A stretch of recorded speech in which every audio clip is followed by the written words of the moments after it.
Hey, what it do, what the business is. It is another week in the books with the On Deck TV show. I am Spike Lou. Man, holla at your boy Animal Brown, Animal_Brown if you're looking for me on social. Absolutely. I am Spike Lou on them same social sites. Holla at your boy. What it do, AB? How'd your Juneteenth go? You pop any fireworks? You shoot any niggers or anything for Juneteenth? None of that. None of that. Happy Juneteenth. Happy Father's Day to everybody. Belated Father's Day to all the fathers out there, man. I saw a lot of love online being shown to the dads. Much respect.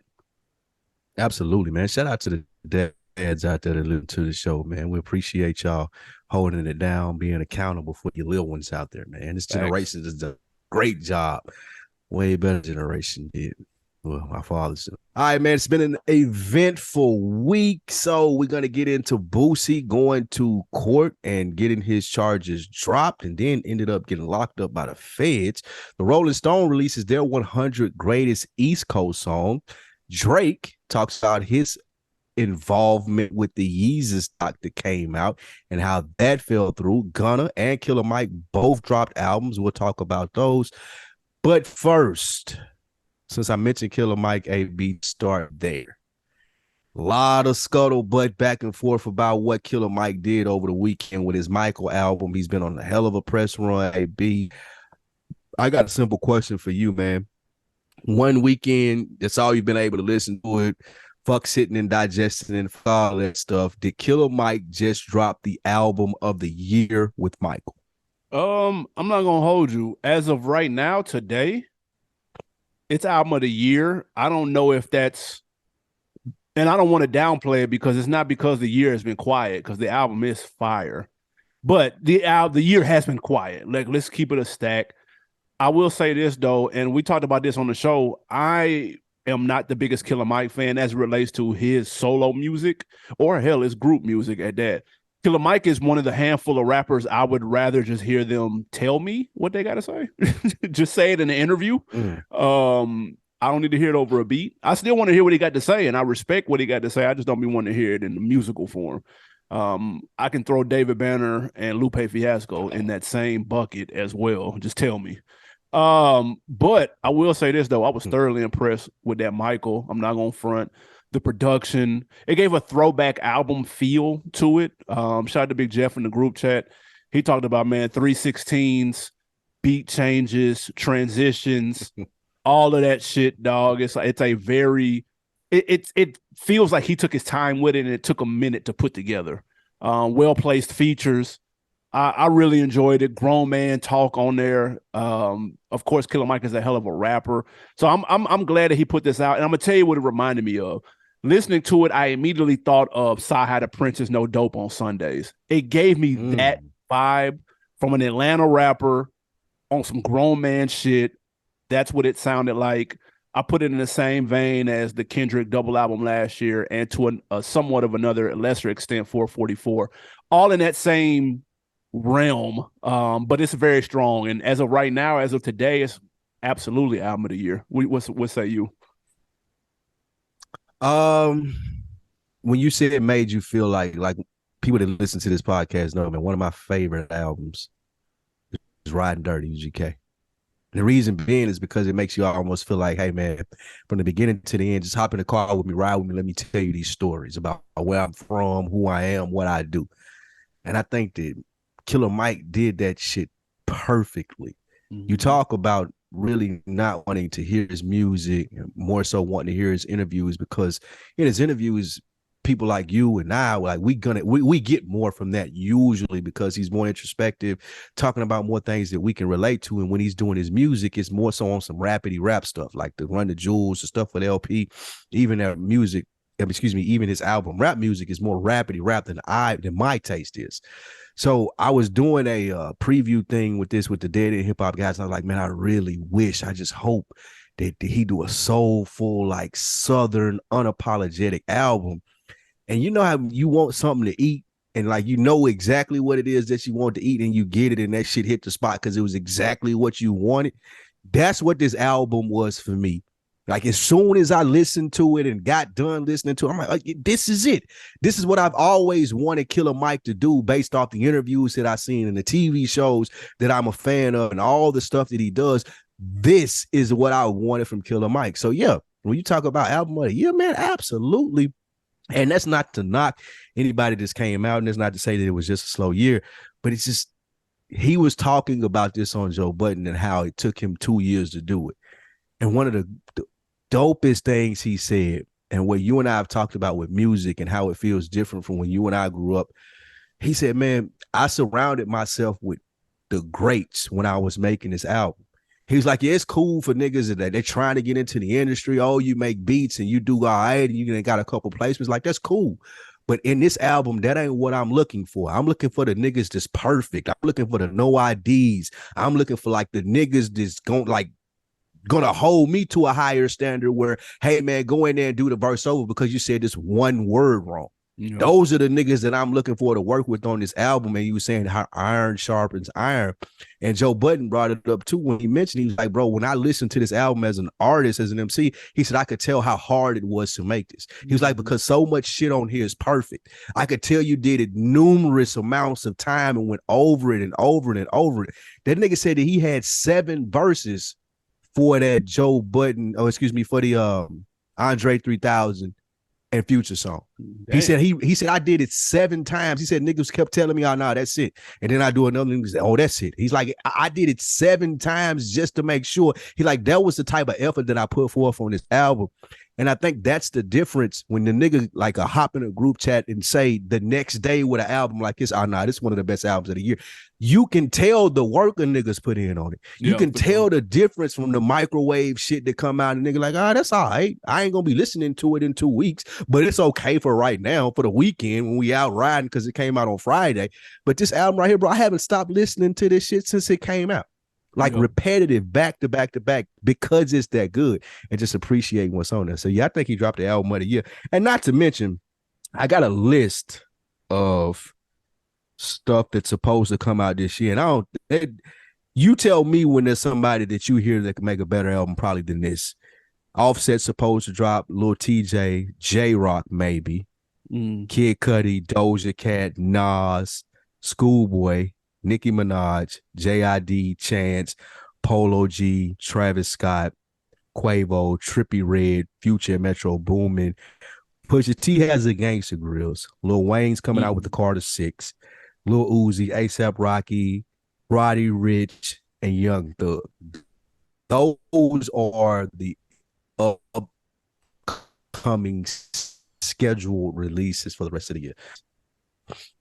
Maybe Schoolboy Q, but that's asking a lot. I mean, here's the thing though.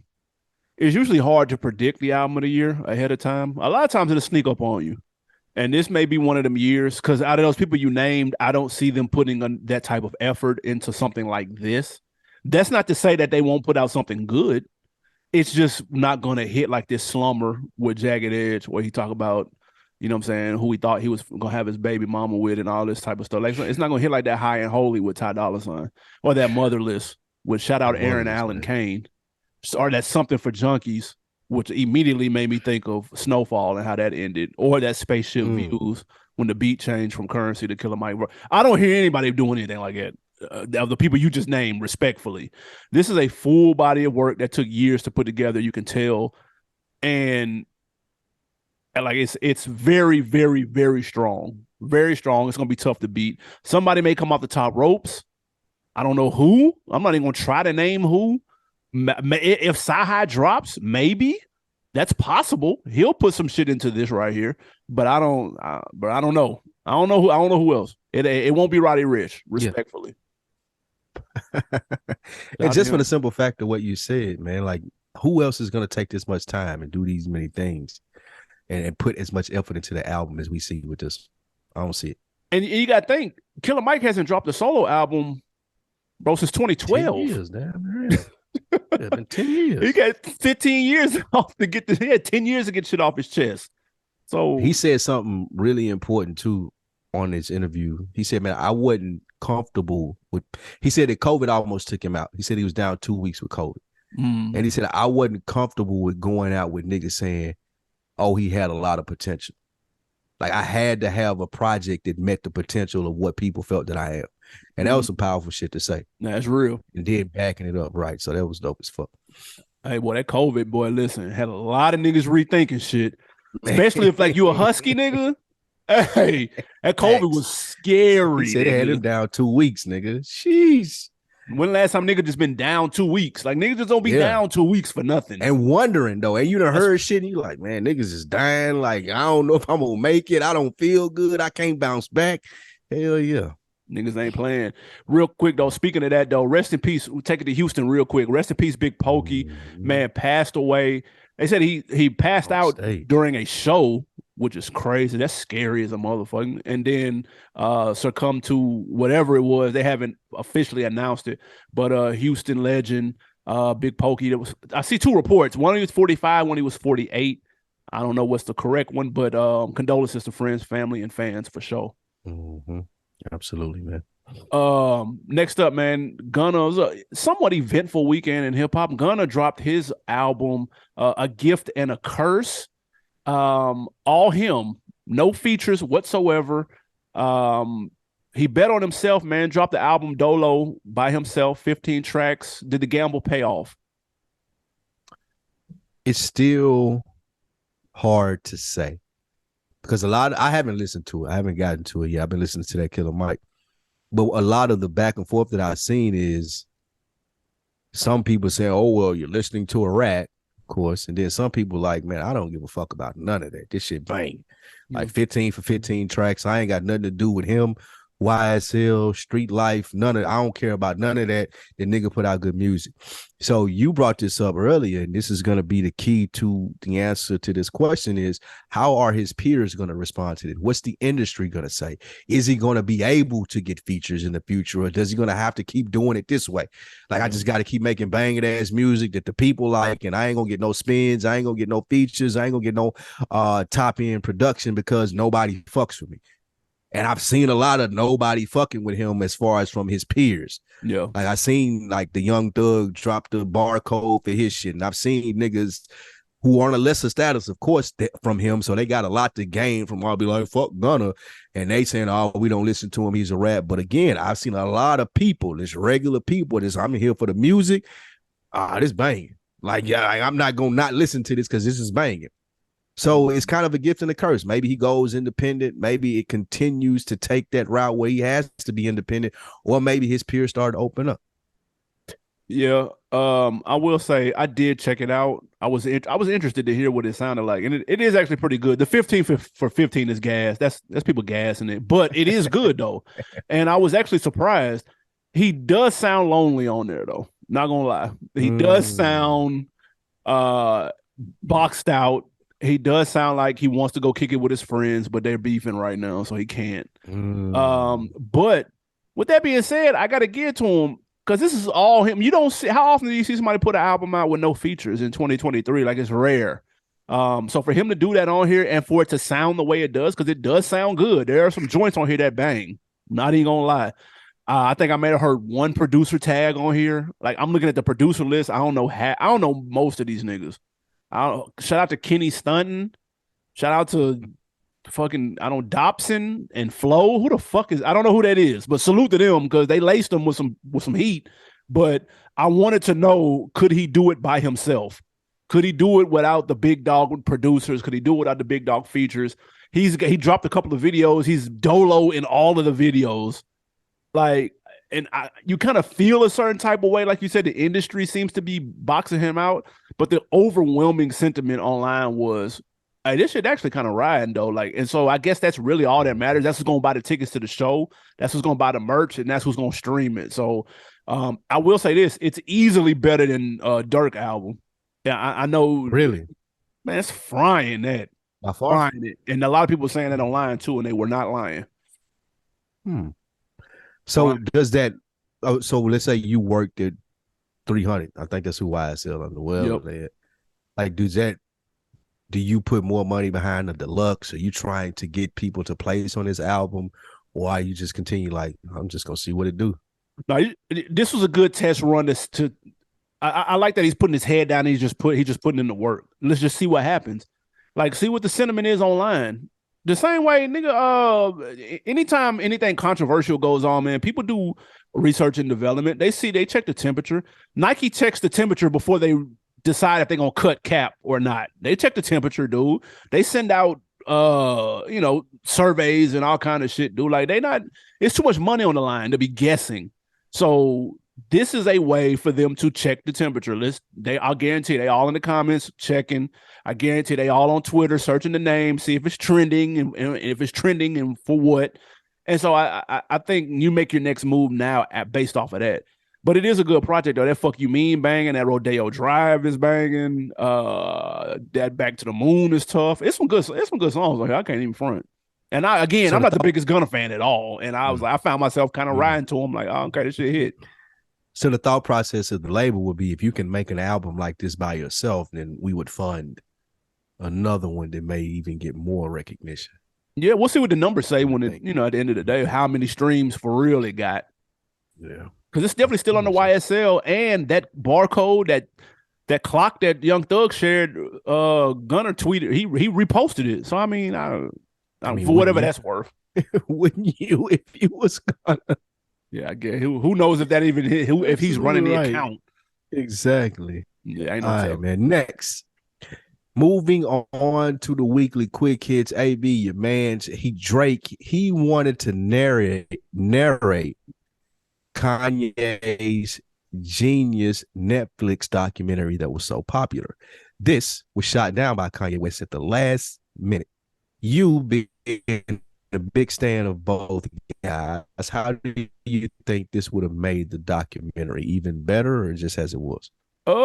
This is hard to judge considering the documentary was complete flame, specifically episode 1 and 2. Episode 3 was just okay, but 1 and 2 were superb. So I don't see it being better than superb.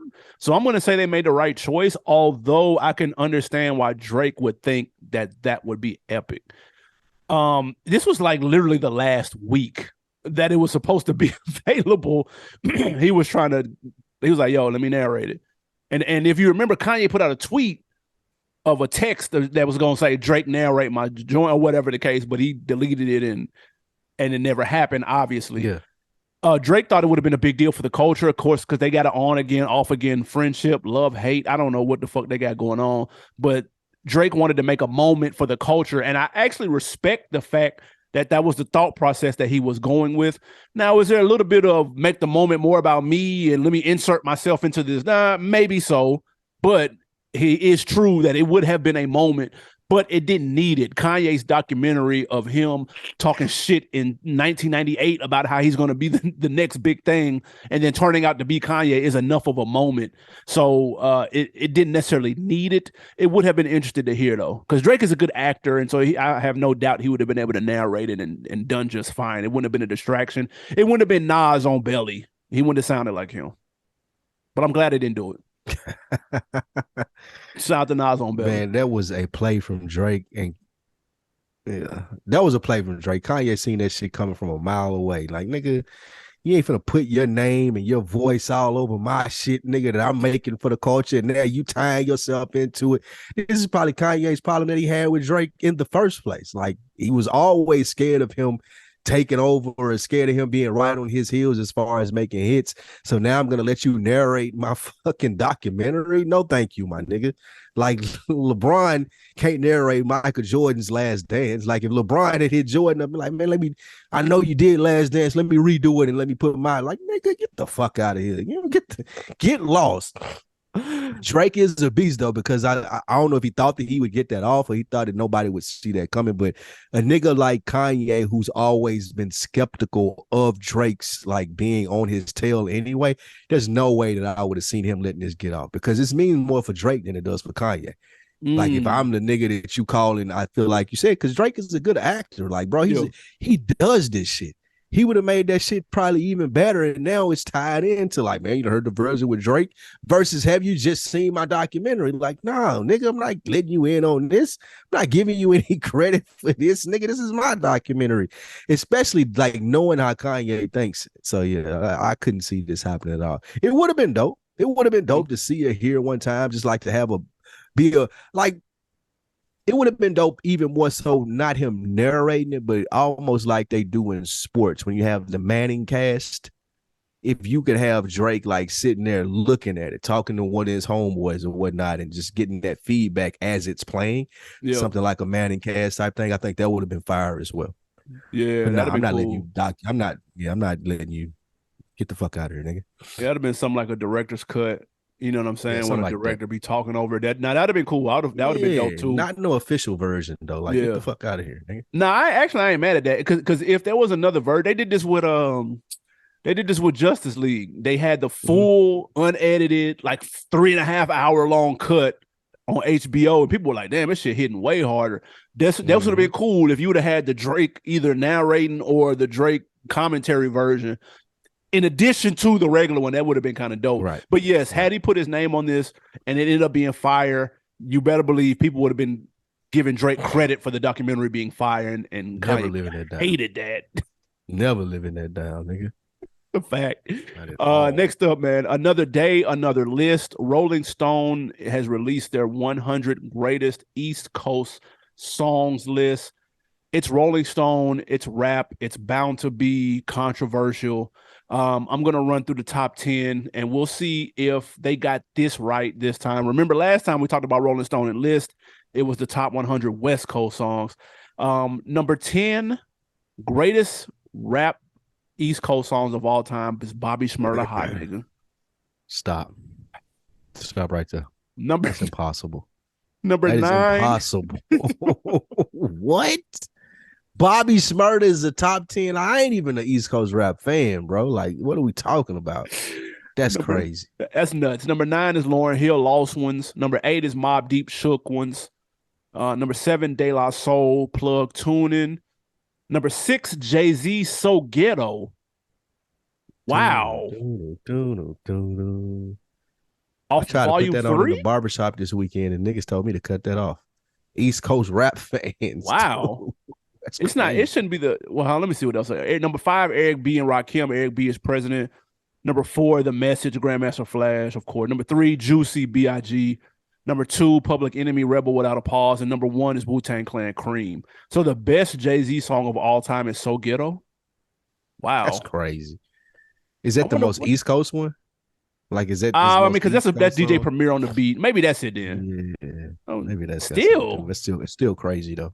Wow. Anything on here stand out to you? I'm not a big East Coast fan. I got on it late. Like, I believe you and Jay may have introduced me to East Coast music. But yeah, like, I can't believe that DMX don't got nothing in the top 10. Yeah. If we're gonna put Hot Nigga that high, I feel like Bodak Yellow would have been in front of that. Like, if we doing those type of songs. That was number 14. I see that at 14 right here. It made me think of it. For me, the ultimate East Coast song is If I Rule the World. Yeah. Like, I just remember that coming up, like being like that same song continuously playing on Rap City. What is it? Protect Your Neck? Wu-Tang? Okay. Yeah. I can't believe like that to me is more East Coast than Cream. Like, really? I had to, Protect Your Neck is one of them. Like, I had to go back. And then have you watched the Wu-Tang series?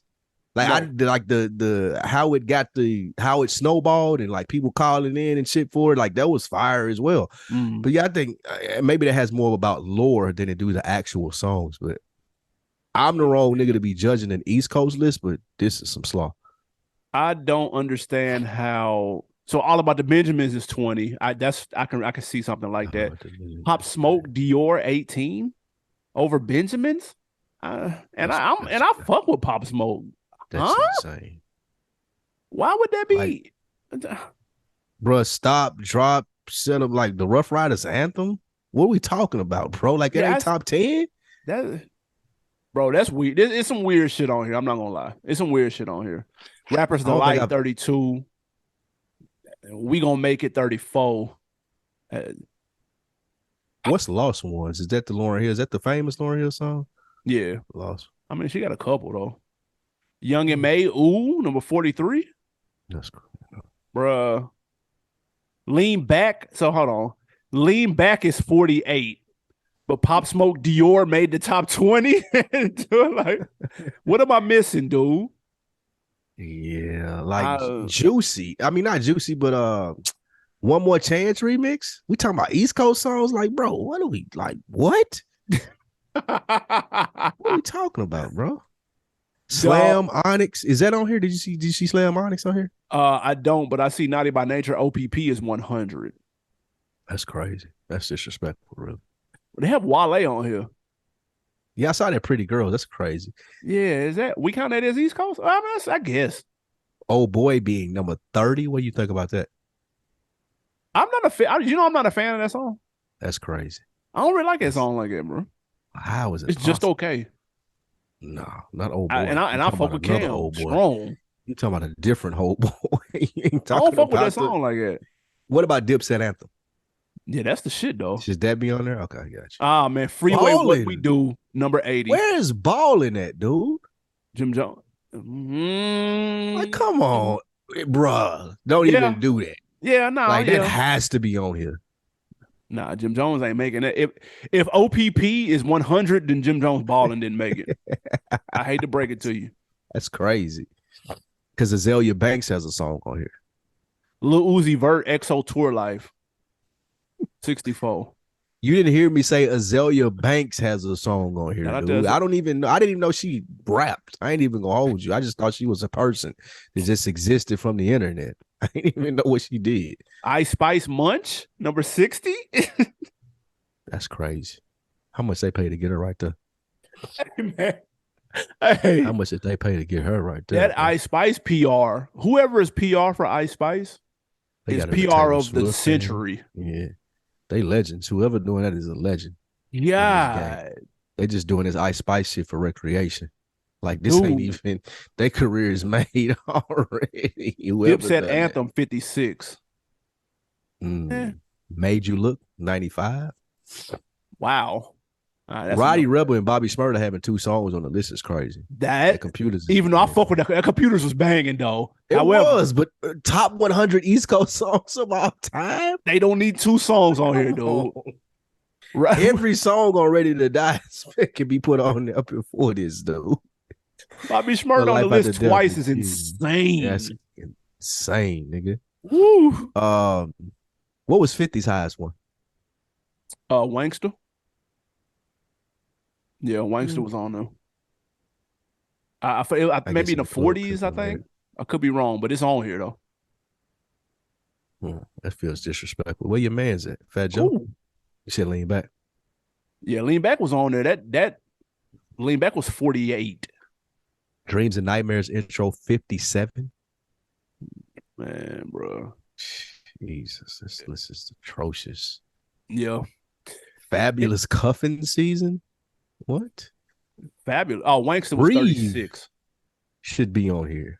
Breathe should 100% be on here. Like, Breathe not being on here is a fucking criminal. That's crazy. Nah, that's a wild ass list right there. I would love to see them. You think they do the South? Oh, I'm sure it's coming. If they did West Coast and they did East Coast, we can bet the South and Midwest are coming soon. I can't wait to see that one. Cannot wait. All right, man. The number one. All right. Billboard just released their stats, AB, and there has not been a hip hop number one song or album on Billboard for the first time in 30 years. Hopefully, Killer Mike will change that. But is that a big deal, little deal, or no deal that no hip hop songs or albums have been number one on Billboard this year? It's no deal. I think people are no making deal at all. Yeah, no. You could.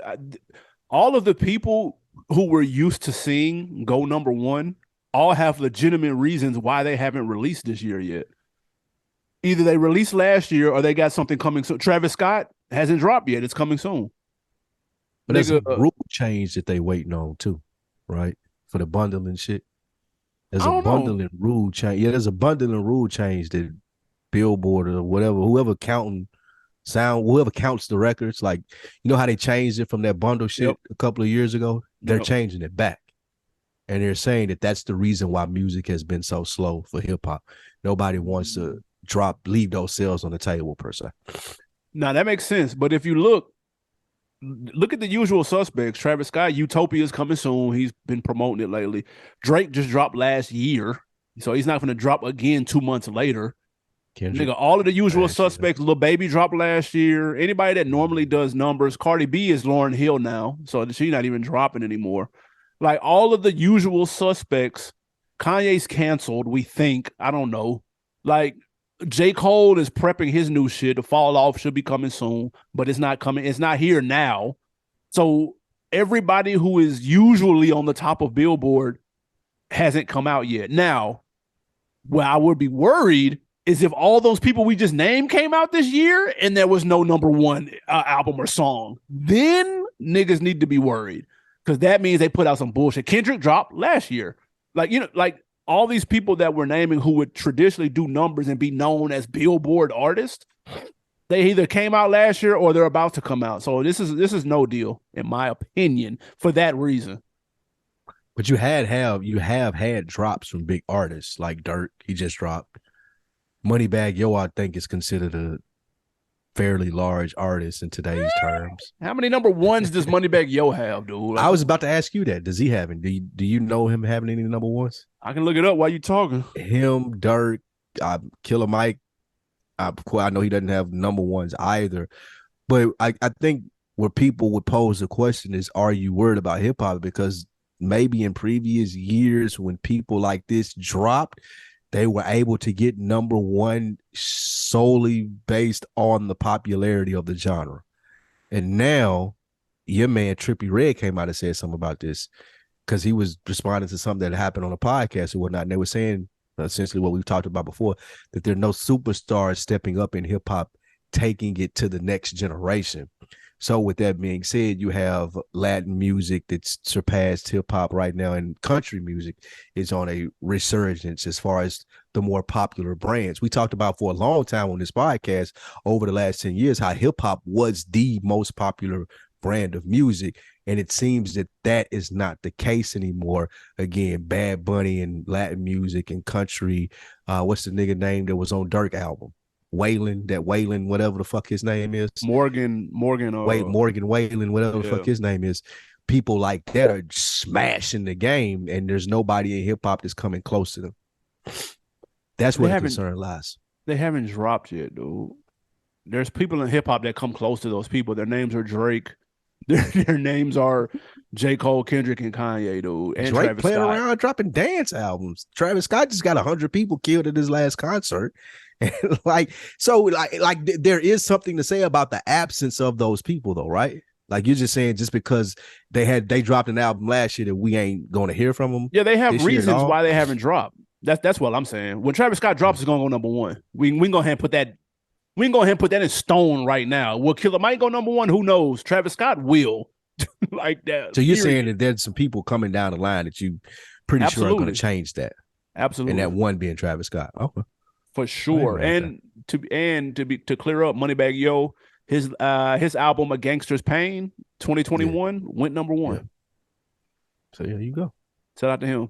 I did not know that nigga was signed to Rock Nation, Bread Gang, Endless, CMG, and Interscope. That's 5 labels for anyone keeping score at home. That's his label. Bread Gang is, yeah.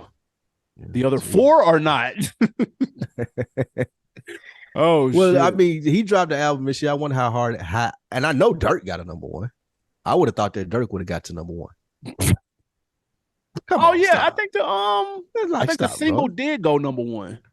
Okay. I thought it did. Laughing like Dirk ain't like a fucking star. Like, come on. He's not a star, though. We're not going to do that. Dirk? No. Well, Dirk is definitely a star. No. So is Moneybagg Yo, obviously. All My Life went. Yeah. Oh no, it didn't go. It went number one on the hot hip hop and R&B song. It didn't go number one on the top 200 or on the hot 100. It went number 2. That last album probably went number 1, right? That 7220. Ain't nobody listen to that shit. Ain't nobody listen to that shit. It definitely went number 1. And you're you talking about the Almost Healed? I mean, not this one that just came out. Like you have artists that have had, so to you saying that it didn't happen, artists that have had #1 records have dropped. They just didn't make it #1. Okay, so yeah, Dirk no, is you're one of right. them. Dirk's last one, that came out last year, 7220. That did go #1. Yeah, for They went sure. #1 in that money back there. So Yeah, I mean, that's a but fact. it like you said, it has to be bigger names now. Yeah, Since like, which may be a problem. yeah, we'll see. Give it 3 more months. We'll see we'll see. And let Wayne and a couple other people come out, then we'll see. Let Eminem come out. Niggas have to Eminem break come the out and fire alarm. don't go #1. I was gonna say Travis Scott. Niggas have to break the fire alarm. I'm glad I said Travis Scott don't go #1. Like, nigga, you start ringing the alarm. Something wrong. That's a fact. Speaking of something wrong, your man Boosie is in hot water, man. He was locked up on a gun Jesus possession Christ. charge, allegedly after an IG live showed him in possession of a gun. Allegedly, also, a Math Hoffa interview has surfaced where his last appearance on Math Hoffa, with him talking about who in the crew takes charges when things happen in X, Y, and Z. My question is, has Boosie been a little too public with his interview appearances lately? No, because he's an entertainer.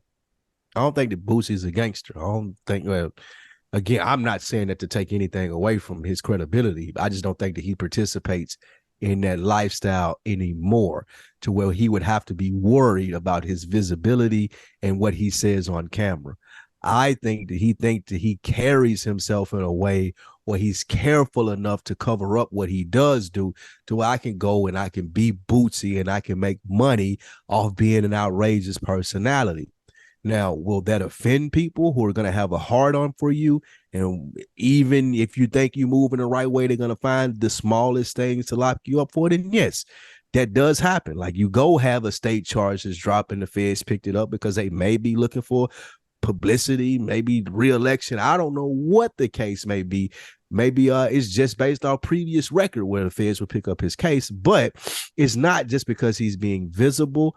It's more so because, I mean, he might just get on some people's nerves, bro.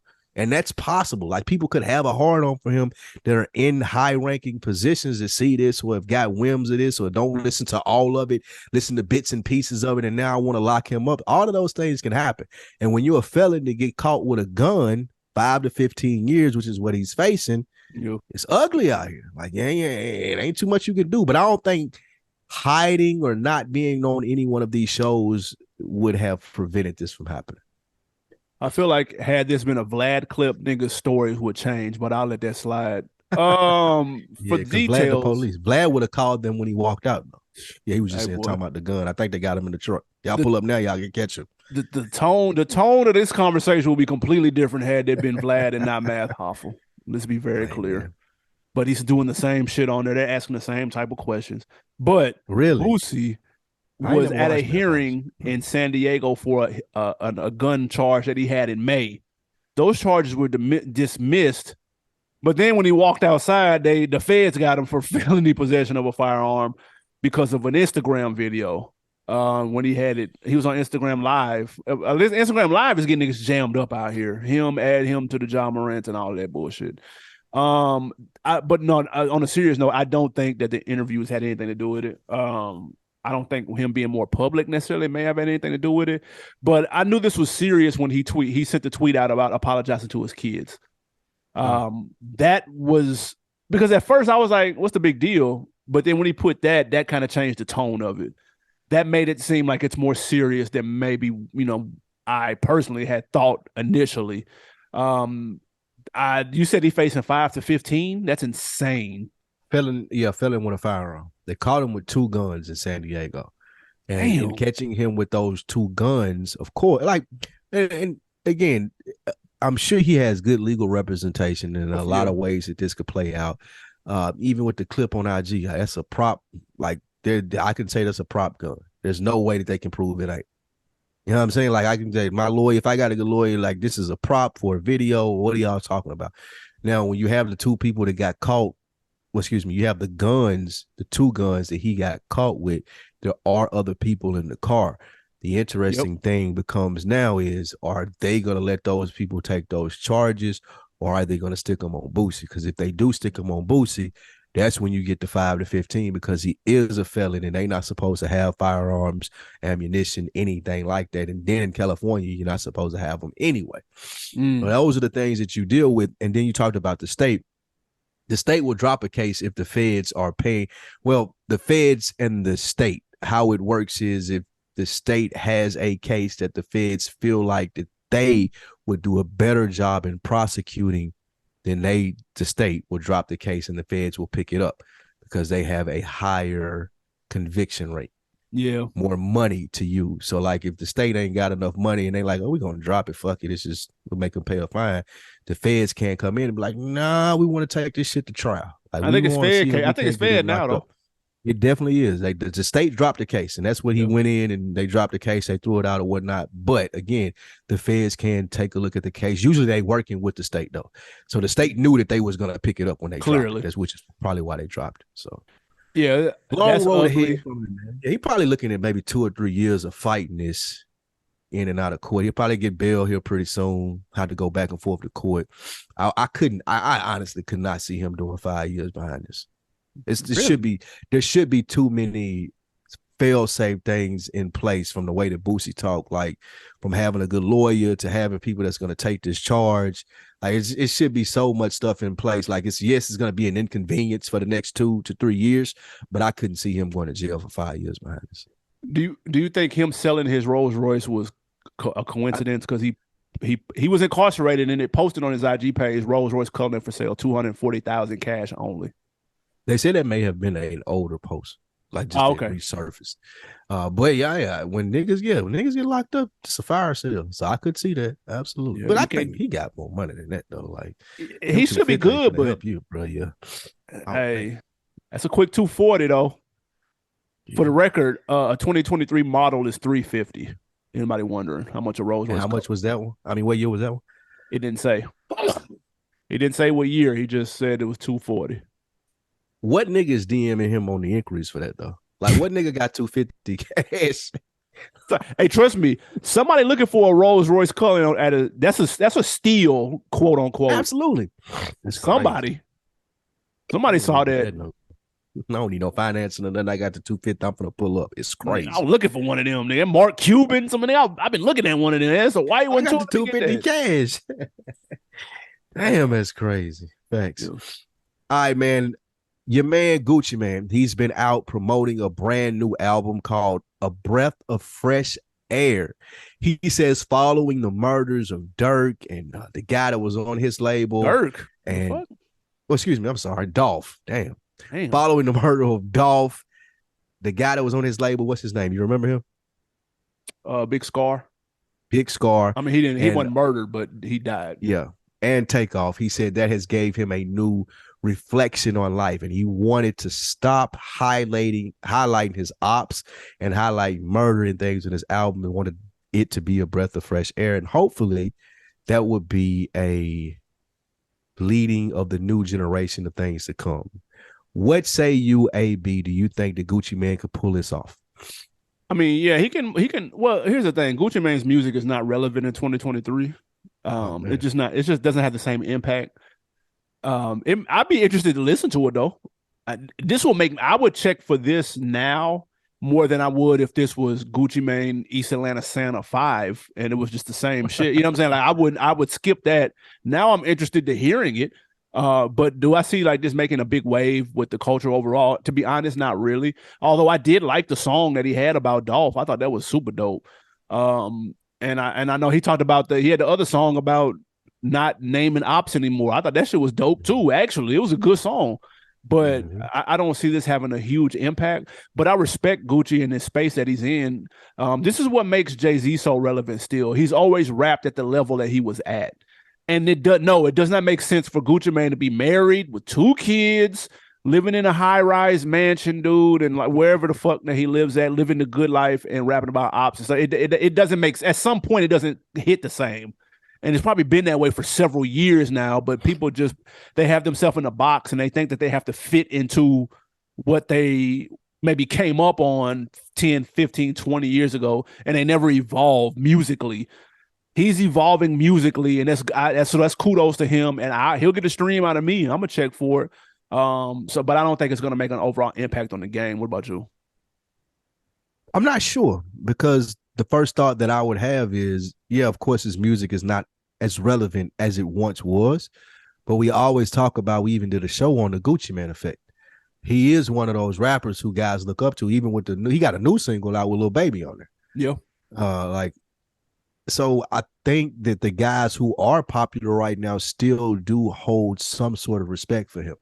So if Lil Baby hear him rapping like that, what does that mean in turn for Lil Baby? Or the niggas from the Migos or anyone on his label or Dirk. And we've criticized him for the people that he's had on his label all being in jail or getting murdered and killed. So what does it mean for them now hearing him have a more positive outlook with his music? So from a sense of us as fans, how impactful will it be or how many people will check for it? You're right, not that many. But I would be eager to see the people who like are under that wing of Gucci Man, how that affects their music. If they see Big Homie doing it this way now, are they going to change what they do, or is it still the same old shit? That's what I'd be most interested to see. That's a good point. And I like you. I do want to hear this. I would have scrolled right past this and not listened to one song had I not gotten this information about what he was trying to do. But now, like you said, I see that I want to know what that sounds like. Yeah. You know what I mean? I'm intrigued. I see the cover as him and his wife, and they're holding their two kids, and they're both in black tie. They're both in black tie fits. I respect it. But you're right. If he's going to influence anybody, it's going to be peers or younger peers that look up to him. Mm-hmm. So, and then who knows? Maybe from there, like Dirk just did it with the J. Cole record. Yeah, maybe like almost people start to switch a little bit. Yeah, absolutely. You never know. I love it. Real quick, man, before we hit these wins and these losses, your man Tyga, there's a clip going around of Tyga in the studio, man. He's sampling Ice Baby. My question is simple. That song was a hit way back when. Does Tyga have a possible another hit on his hands, or was this a complete miss? I think we're gonna look up a month or two from now, and just like with the Brack City shit and all the other shit that sneaks up on us from Tyga, and you're like, damn, Tyga Slick got him one. You'll see the same thing here. He can do this once every 2 years. He got the song is there. It was already a hit, as you said. Tweak it a little bit. Add the nigga that you friends with is really popular in LA, whether it be, I don't know, fucking Ty Dolla $ign. Let's say he get Tyler the Creator or somebody on there, then boom, there you go. Tyga got another hit. So yeah, I think it's gonna work for him. The song is already established. Very easy layup for him. Yeah, I mean, the clip was very short, and actually it cut off before the beat really could kind of kick in. Well, so I'm going to reserve judgment until I hear the whole song, but it's not looking good. It's not looking good at all. Not even going to hold you. Vanilla Ice was corny when he came out. The song was big. We all know that, but this might be a reach. You never know. Tyga does have a handful that do go, you know what I'm saying? He got some slaps. Tyga got some slaps now. He got some bops. I can't even front, but like this right here might be a reach, though. He gonna need Icy Hot for this reach. Shoulder gonna be all out of whack, nigga. We're gonna see how that work. But I ain't got my hopes up though, man. I ain't got my hopes up. I don't got my hopes up, but I can see it happen. 2-3 weeks from now, we come back on here, man. Like, you're Tyga, all right, man. You listen to that song, like everybody. If he got like Ty Dolla $ign or Chris Brown on the hook or something, then he got the cheat code. I can see it happening, right? Yeah, that's different. All through Summer League is what they playing for the damn commercials. Is that Tyga, the Ice Baby shit? That'd be nuts. Facts. All right, man. We got some wins and some losses before we get out of here. AB, the first win or a loss goes to my man Snowman. Y'all guys have seen the interview floating around online over the past 2 weeks. Jeezy said, and I quote, "Every day for 2 years I went to Subway. I got the sandwich, the chips, the drink, and the cookie for $2." Now, Jeezy was trying to speak to his discipline, AB, of staying locked in, saving his money, and only spending $2 on a meal per day. But the internet called cap. Is it a win or a loss? He said he got all of that shit from for $2. First of all, you're not going to make me believe that you got one of everything that Subway has to offer for $2. Like, bro, never. When Jared was there, Jared didn't get that deal. That was definitely when Jared playing. Like, nobody got that shit, dog. So I'm gonna say no. I'm gonna say this is a W though, because the principle still stands. Yeah. He may have Locked misspoke with the in. dollar amount. He could have said $5 and nobody would have batted an eye. That would have been more accurate. But that does stand. I remember when we first moved down here, nigga, it was Little Caesars, nigga, splitting that bitch. $5. And we had to eat Absolutely. that Let's go. motherfucker for 2 days. Nigga, that's Let's how it run. be, nigga. So Absolutely. I get it. That's my story is not gonna be it cost $2 for the Little Caesars. It's gonna stay, it was 5. Like, let's It was not make fine. this shit up. Nice try, Jeezy. But when you're doing interviews and shit, man, you misspeak. It's not the biggest deal in the world, but he clearly didn't mean $2. That was cap. I'm not even as mad as the Jeezy for saying that because clearly he might have misspoke. But it was people online actually, no, he right though. I used to get the same meal. No, No, nigga, you didn't. No, you didn't. I've indulged in all the broke meals, nigga. I've been there. And $2, like I would have knew, nigga, if it was a $2 Subway deal where you getting the chips and the drink and the cookie and the 6-inch, bro. Stop.